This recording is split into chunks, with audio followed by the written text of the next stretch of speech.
Hi there, and welcome to this quick and easy walkthrough on how to create a free Snowflake account. To begin, open your browser and head to Google. Type in Snowflake free account and hit enter. You'll see a link that says Snowflake free trial. Click on that. Enter your first name, last name, and email. I'm using a personal email, and that works just fine too. Choose an option that fits you best. Under why are you signing up? I am choosing training. I also check the box to opt out of Snowflake marketing emails, but that's optional.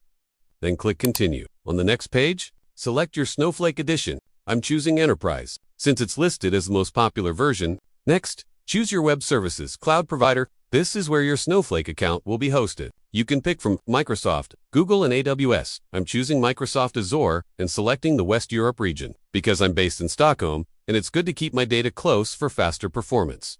Choose what works best for you. Check the box to accept the terms of service, and then click Get Started. You'll now be asked what you plan to use Snowflake for. You can answer or just click Skip.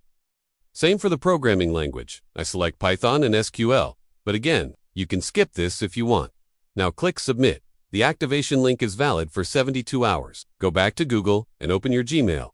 Log in with the email address you used to sign up. Open the email from Snowflake and click the activation link. From here, confirm the password. That's it. Your free Snowflake trial account is now created, and you're logged in, ready to explore.